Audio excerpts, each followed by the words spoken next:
laws of motion. Okay, today we'll see the three basic laws of motion which given by Newton. Okay, so these are also called Newton laws of motion. Okay, so here first of all we discuss about the first law that is given by the Newtons. So what is the motion? First of all, motion means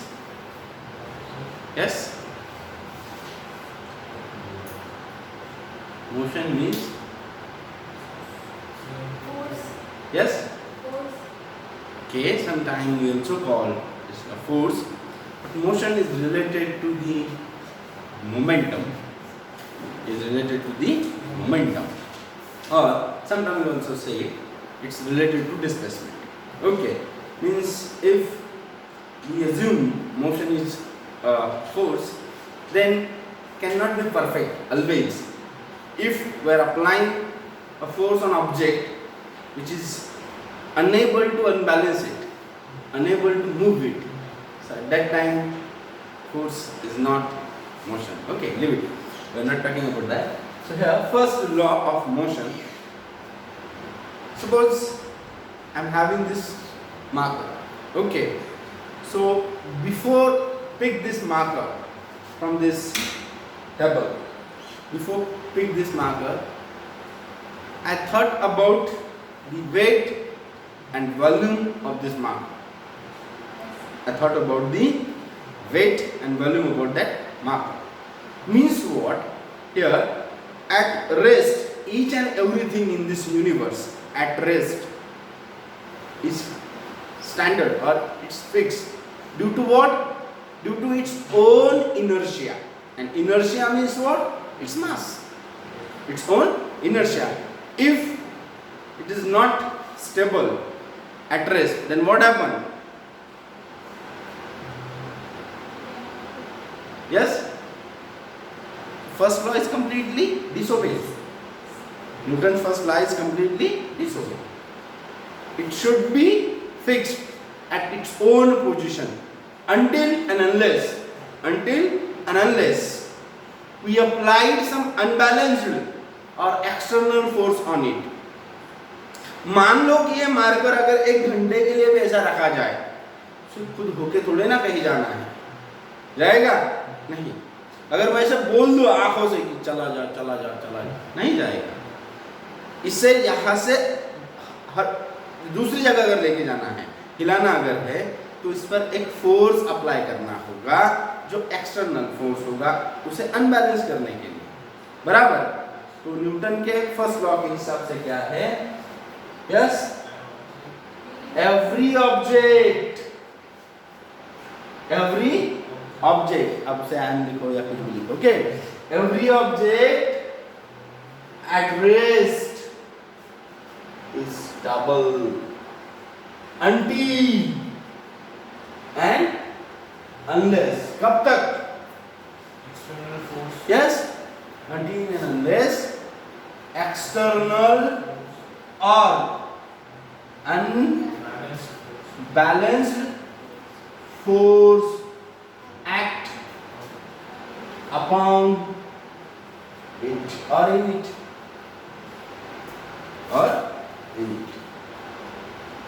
Sorry, on it. Clear? As per the Newton's first law, कोई भी object को अगर आपको उसकी rest condition से dislocate करना है या फिर उसे वहां से डिस्प्लेस करना है, तो वहां पर कोई एक्सटर्नल फोर्स, उस एक्सटर्नल फोर्स को अनबैलेंस्ड फोर्स भी बोला जाता है. बैलेंस मीन्स अब मैं यहाँ पे खड़ा हूँ, कब तक? जब तक के कोई आके मुझे धकेले ना या मैं खुद होके आगे ना जाऊँ. बराबर.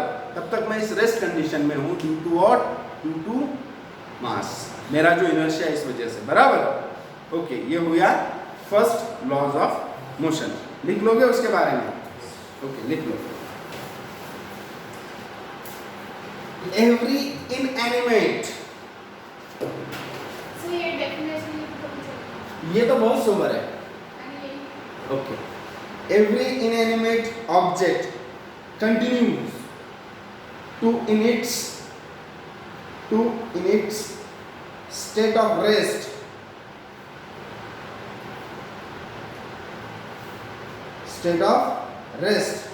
or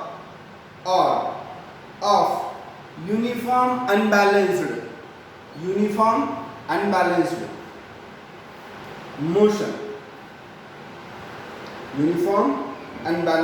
motion, unless and until it is acted upon by yes, external or unbalanced force.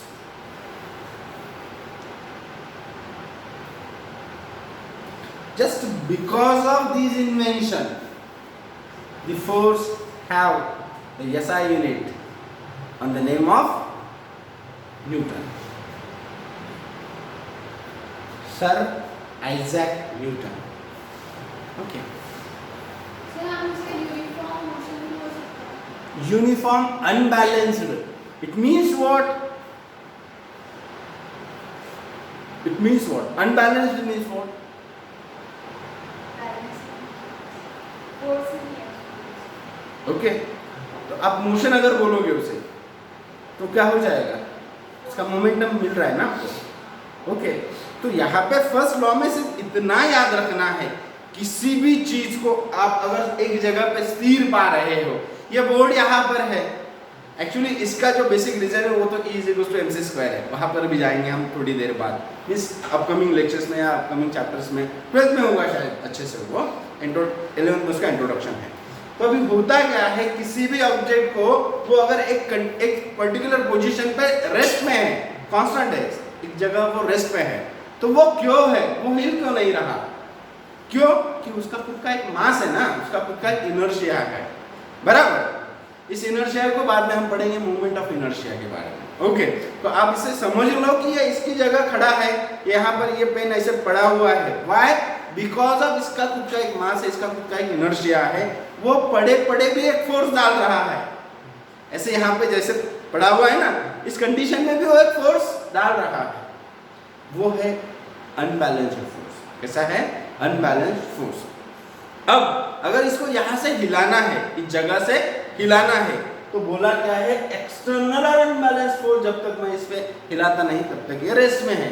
फिर चाहे वो प्रेशर से दिया जाए, चाहे पुल किया जाए. समझ में आ रहा है? यह है न्यूटन का फर्स्ट लॉ. अब सेकेंड लॉ. फर्स्ट लॉ में कोई मैथमेटिकल इक्वेशन नहीं है. क्यों नहीं है? उसका भी एक रीजन है. यहाँ पे मैथमेटिकली प्रूव करना चाहते थे वो कि इसे हम कुछ इस तरह दिखाए.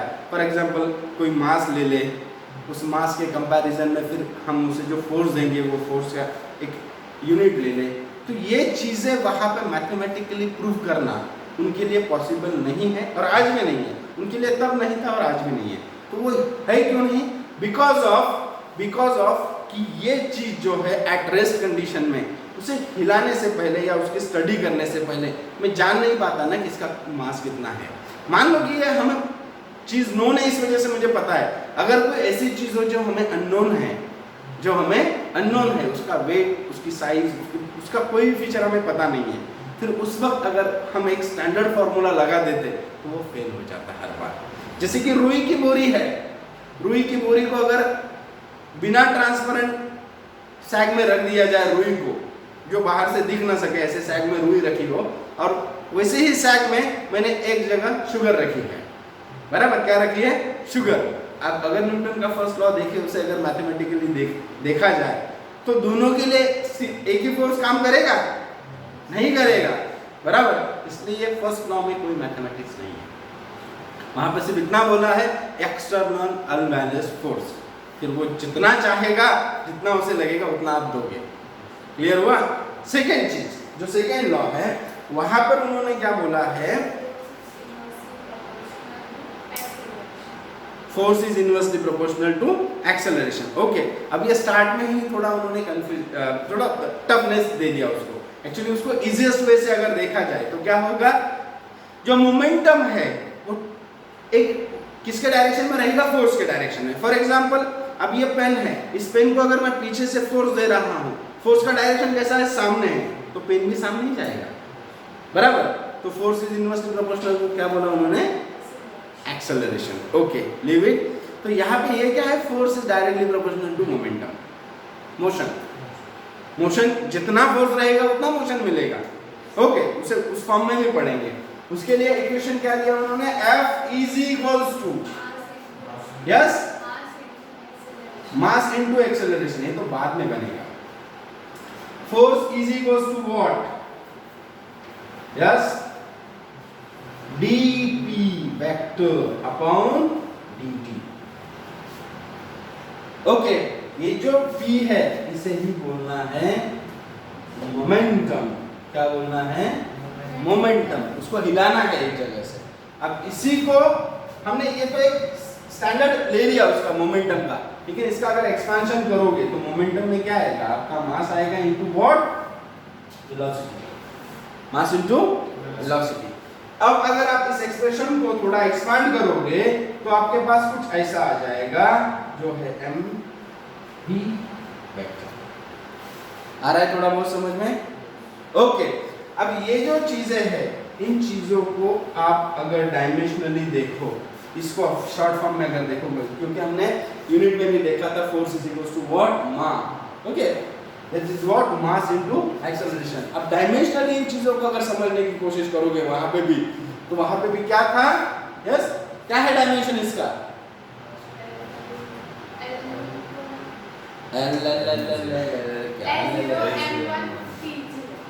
T जी, डेफिनेटली। ओके, और यहाँ पे थोड़ा देखो कोशिश करके,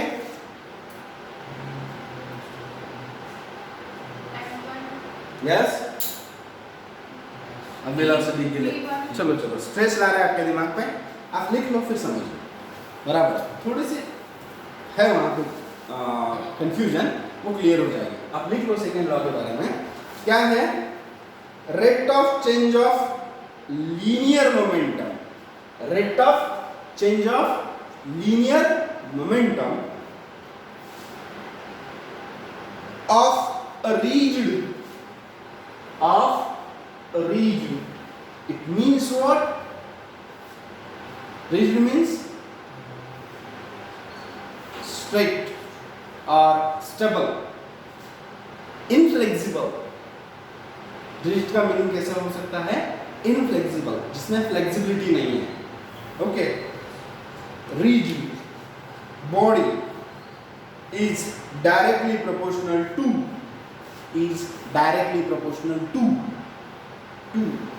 the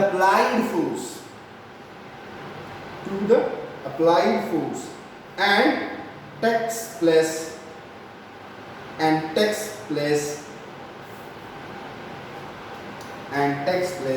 in the direction of what, which force, no, applied force।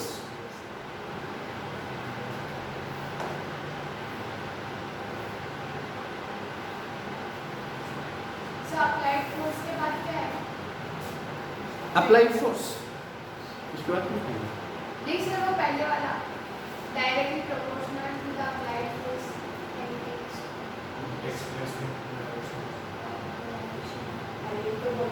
takes place in direction of, हिलता है, takes place in the direction of applied force. पहले से भी देखा था, ये मार्कर है, इस मार्कर को अगर मैं इस डायरेक्शन में फोर्स दूं, बराबर, तो इसका जो डिस्प्लेसमेंट है, मोमेंटम है, तो उसी डायरेक्शन में होगा जिस डायरेक्शन में फोर्स गया है। लेकिन अब यहाँ पे लीनियर मोमेंटम, उन्होंने क्या बोला है, याद रखो, क्या बोला है, लीनियर मोमेंटम। ये कब पॉसिबल है, सिर्फ लीनियर मोमेंटम में। अगर कोई ऐसा ट्रैक है सर्कुलर पाथ वाला, वहां पे अगर इस मार्कर को रख दो और उसको पीछे से फोर्स दो, तो थोड़ी ना लीनियर मोमेंटम में जाएगा, वो तो सर्कुलर मोशन में जाएगा। तो यहाँ पे वो चीज उन्होंने फर्स्ट ही क्लियर की थी, उन्होंने ये लीनियर मोमेंटम के बारे में है, जो स्ट्रेट फॉरवर्ड डायरेक्शन में जा रहा है। जैसे कि ये ट्रैक है, इस ट्रैक पे अगर इस मार्कर को मैं पीछे से फोर्स दूं, तो उसको जाना सीधे ही है, सामने ही है, बराबर। और ये जो उसका जाना है डिस्प्लेसमेंट है, वो डायरेक्टली प्रोपोर्शनल है किसके, जो फोर्स मैं उस पर अप्लाई कर रहा हूँ उसके। ओके, अब ये फोर्स अप्लाई करते वक्त हमें फर्स्ट लॉ बोलता है कि इतना फोर्स अप्लाइड करो जितने से ये अनबैलेंस हो जाए, जितने से इसका बैलेंस छूट जाए, ये हिल जाए। बराबर, समझ में आ रहा है? अगर मैं ऐसा फोर्स अप्लाई करूंगी जिससे ये हिल भी नहीं पा रहा है और मैं बोल रहा हूँ कि फोर्स अप्लाई कर दिया, क्या मैंने किया है फोर्स अप्लाई, लेकिन उतना नहीं जितना इसे चाहिए अनबैलेंस होने के लिए। फिर जिस अमाउंट में मैं फोर्स दूंगा उसी अमाउंट में मुझे डिस्प्लेसमेंट मिलेगा। इसीलिए वो रिलेशन है डायरेक्टली प्रोपोर्शनल नेचर। बराबर, समझ में आ रहा है? अब अगर आप बोलोगे कि अगर लीनियर ही है, पाथ लीनियर ही है, लेकिन स्लोप ऐसा है, तो आपको वैसा नहीं मिलेगा। जितना दोगे उतना थोड़े ना मोमेंटम मिलेगा, क्योंकि अपवर्ड डायरेक्शन में जा रहा है, यहाँ पे ग्रेविटेशनल फोर्स अलग काम कर रहा है। समझ में आ रहा है? तो स्ट्रेट ही हमें देखना है, स्ट्रेट के हिसाब से ही उसे कैलकुलेट करना है। जब भी ऐसा सिचुएशन आएगा उस वक्त आपको वहाँ पे उस फोर्स को डायरेक्टली प्रोपोर्शनल मूवमेंट के साथ नहीं कर सकते। वहाँ पे minus gravitation force first of all and then the proportionality with the force. समझ में आ रहा है? ओके, सो यहाँ पे जो हाँ वही तो लेने वाला था मैं। तो हमने अभी देखा, इसे थोड़ी देर बाद देखेंगे। Force is equals to what? D vector P. Vector P means what? Momentum. Okay, इस पी को हम अगर एक्सपांड कर लेंगे तो हमारे पास आ जाता है mass into velocity. Mass into velocity.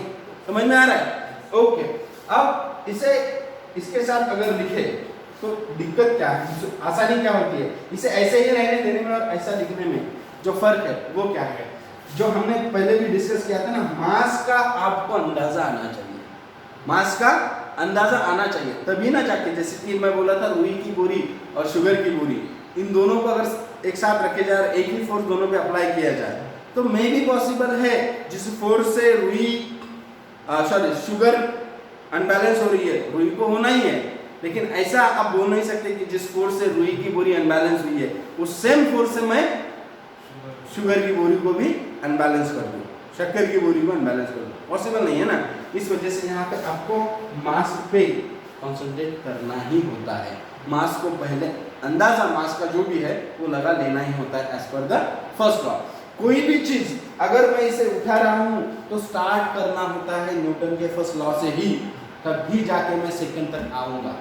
अगर फर्स्ट में ही मैं फेल हो गया तो सेकंड तो मिलने से रहा। क्लियर? तो इस फॉर्मूले में आपको जो यहाँ पे बताया है, v मींस व्हाट?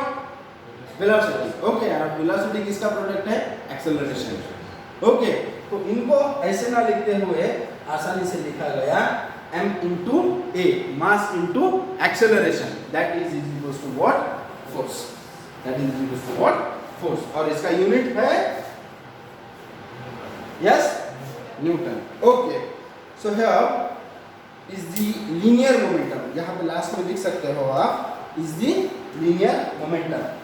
ये नहीं है, ये जो है ना, ये हमारा अभी का पार्ट है ही नहीं, हम यहाँ तक ही लिखना है बस।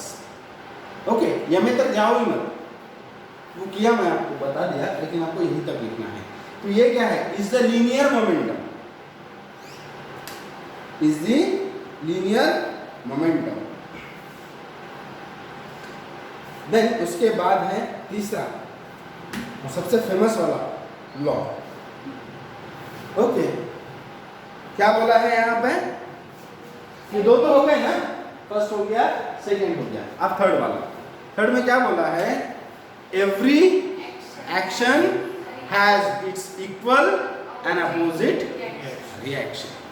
तो ये जो एक्शन रिएक्शन है, क्या है?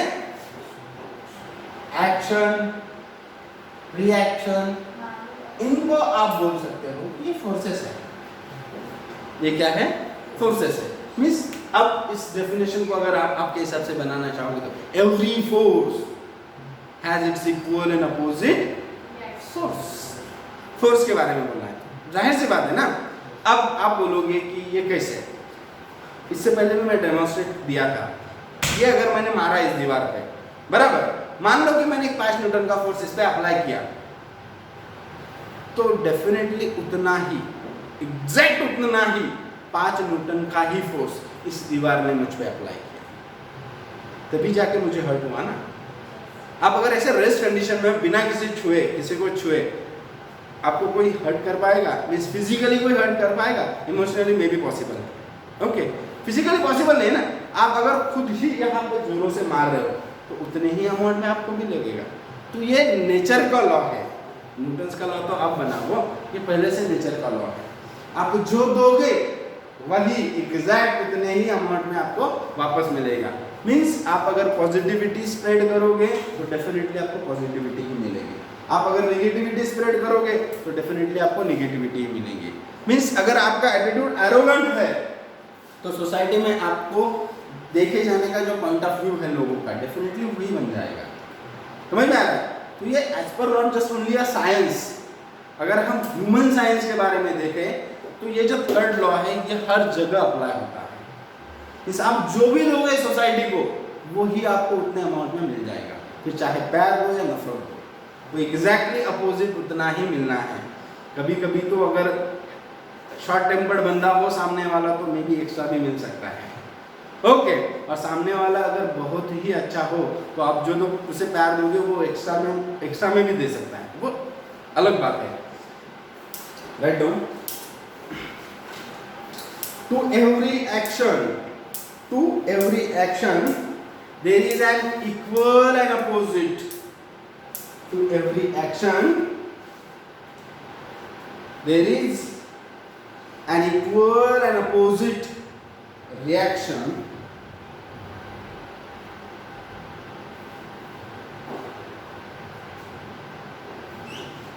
full stop. From Newton's second law of motion, उसके बाद ये लाइन लिखो, ये वाली F is equals to d upon dt into mv vector.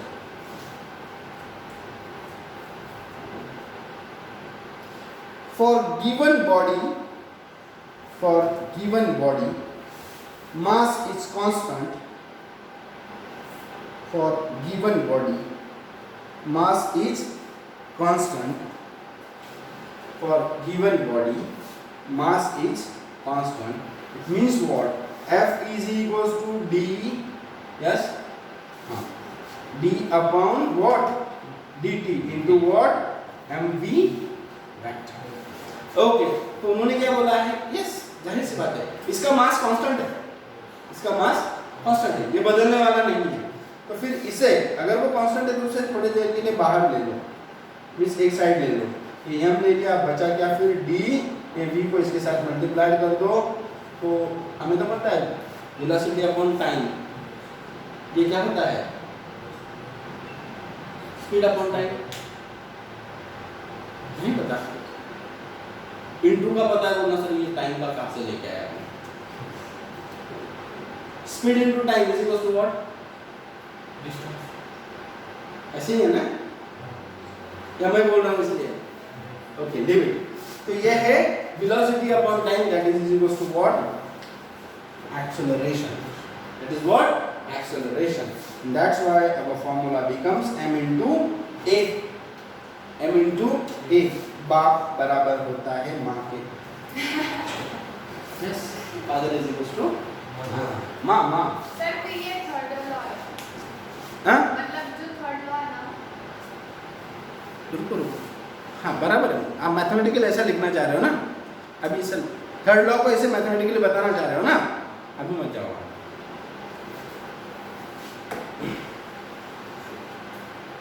यहाँ तक आ गए?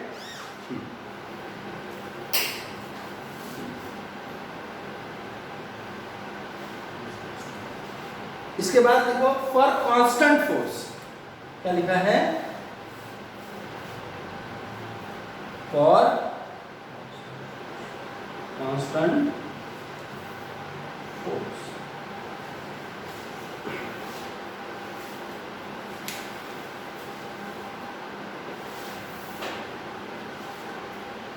नेक्स्ट, देयरफॉर नहीं कुछ जरूरत है इसकी। Thus if vector f is equals to 0,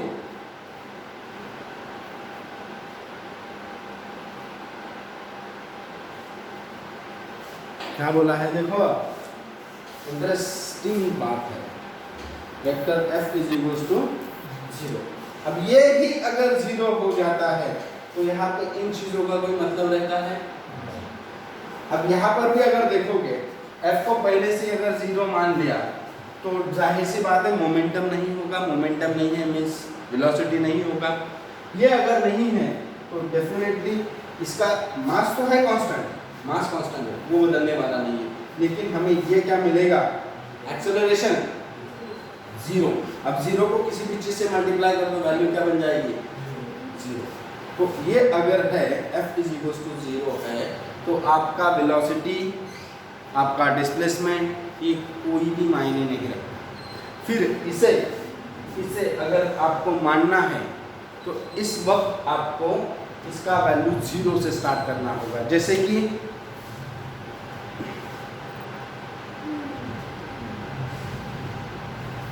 देखा है क्या, किया क्या हूं, देखा है ना, ये देखो समझ में आ रहा है क्या किया, तो इधर से फोर्स तो दे रहा हूं लेकिन उतने ही अमाउंट में से अपोज भी कर रहा हूं, बराबर। तो टोटल फोर्स कितना हो गया, 0। टोटल फोर्स क्या हो गया, 0। फोर्स 0 ऐसे होता ही नहीं है। आप अगर बोलोगे कि इतना कम, अरे तो दे तो रहा है ना, वो हिल नहीं रहा, बात अलग है, लेकिन फोर्स 0 है क्या, नहीं। आप फोर्स दे रहे हो ना उसे, वो हिल नहीं रहा, बात अलग है, लेकिन आप अगर उतना ही इक्वल अमाउंट में ऐसे कर दो, जैसे कि टॉर्क होता है, क्या होता है, टॉर्क का लीनियर मोमेंटम 0 होता है, टॉर्क का लीनियर मोमेंटम 0 होता है। वैसे इसका आप यहाँ पे अगर देखोगे लीनियर मोमेंटम कितना है, 0 है, मींस फोर्स कितना है, 0 है। तो equal and opposite forces are act upon each other, that's why F becomes 0। F 0 सिर्फ इसी कंडीशन में होता है, अदरवाइज F 0 होना पॉसिबल नहीं है। हाँ, फोर्स अप्लाई किया है, मोमेंटम नहीं मिल रहा है, इट डजंट मीन आपका फोर्स 0 है, कुछ तो फोर्स होगा। हाँ, वो बात अलग है कि इसको जितना रिक्वायर्ड उससे कम है, इसको 0 है क्या, नहीं। हाँ, इस वक्त एक्सेलरेशन 0 हो सकता है, इस वक्त एक्सेलरेशन हिल नहीं रहा है, उस फोर्स से वो हिल नहीं रहा है, मींस एक्सेलरेशन क्या है, 0 है। अब एक्सेलरेशन अगर 0 हो जाता है तो आप उसे किसी भी चीज से मल्टीप्लाई कर दो, वो f को 0 बना देगा। मैथमेटिकली इस कम वाले f को भी अगर 0 बनाना है तो उसके लिए आपको कंसीडर करना होता है acceleration is 0, then acceleration is 0, definitely the product will becomes 0, and that's why we say sometime f is equals to 0. Okay, don't write. Hence, if there is no force, velocity will not change. This is nothing but Newton's first law of motion. Right? हिलेगा नहीं तो आपको velocity means वो force मिलता ही नहीं है अगर वो unbalance हो नहीं रहा है उसके ओरिजिन पोजीशन से। तो ओके, द नेक्स्ट लिखना नहीं है, importance of Newton's first law of motion. In importance को थोड़ा डिस्कस कर लेंगे, आपके बुक में अच्छे से है, वो लिखने में टाइम वेस्ट नहीं करना है हमें। टाइम कितना हुआ है?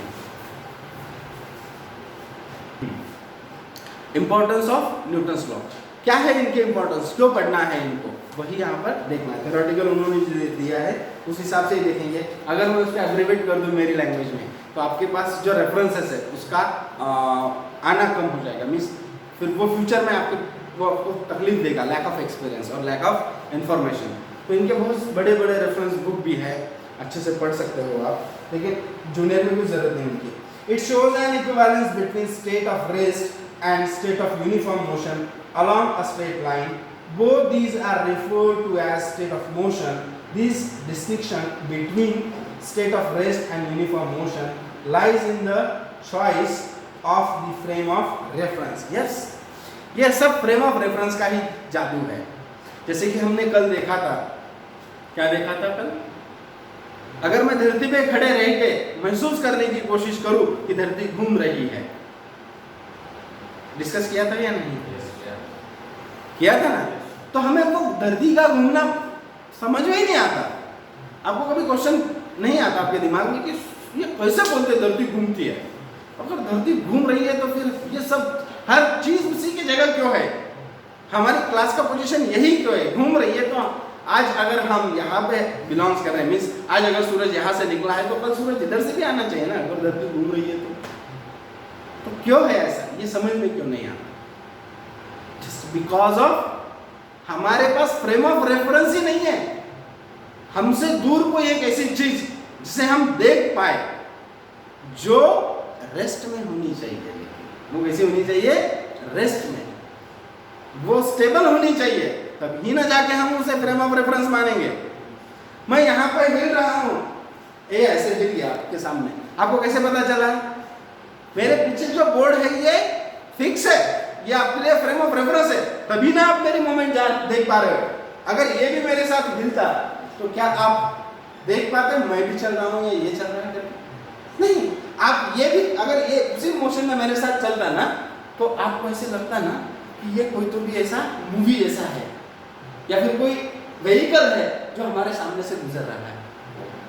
तो ये फ्रेम ऑफ रेफरेंस का काम करता है। जो आपके पीछे बैकग्राउंड है, वो जो आपको कोई चीज हिल रही है जिसका मोशन हो, मोमेंटम हो रहा है, ये देखने के लिए भी आपको रेफरेंस की जरूरत होती है। उस रेफरेंस को बोलते हैं फ्रेम ऑफ रेफरेंस। फ्रेम हम जो देख पा रहे हैं वो है एक फ्रेम, और उस फ्रेम का रेफरेंस। मान लो कि आप बस में ट्रैवलिंग कर रहे हैं, बराबर, ये कल भी देखा था शायद। तो बस में ट्रैवलिंग करते वक्त हमें बाहर जो कुछ भी है, पेड़ पौधे पहाड़, ये सब भागते हुए दिखाई देते हैं, ये सब भागते हुए दिखाई देते हैं। अगर असल में वो भी हमारे साथ भागने लग जाए तो क्या हम देख पाएंगे हमारा मोमेंटम हो रहा है करके? नहीं देख पाएंगे, क्योंकि फ्रेम ऑफ रेफरेंस भी चल रहा है ना हमारे साथ, तो वही हो रहा है धरती पे। हम जिन चीजों को यहाँ से देख रहे हैं वो भी तो घूम ही रही है। सूरज उसके ऑर्बिट में घूम रहा है, चांद उसके ऑर्बिट में घूम रहा है। जो हमें फ्रेम ऑफ रेफरेंस होने चाहिए थे देखने के लिए, मून और स्टार ही है, सॉरी मून और सन ही है। इन दोनों को ही हम अच्छी तरह से देख पाते हैं क्योंकि वो उतने ब्राइट है जिन्हें हम नेक्ड आइज से भी देख सकते हैं। स्पेशल इक्विपमेंट से आप हर चीज देख सकते हो, लेकिन इनको देखना है तो आप नेक्ड आइज से भी देख सकते हो खुली आंखों से, बराबर। तो ये भी रोटेशन में है, ये भी इनके मोमेंटम है, इस वजह से हम वो जो घूमना है हमारे धरती का वो देख नहीं पाते, बराबर। तो ये सब चीजें डिपेंड करती है फ्रेम ऑफ रेफरेंस पे। किस पर? फ्रेम ऑफ रेफरेंस पे। Next, it defines force as an entity that brings about a changes in the state of motion of a body. That is, force is something that initiates a motion or control a motion. Second law gives it quantitative understanding or its mathematical expression. तो first में हुआ ये कि first में हम जान पाए कि किसी बॉडी को अगर हिलाना है तो एक्सटर्नल अनबैलेंस फोर्स उस पर अप्लाई करना होता है।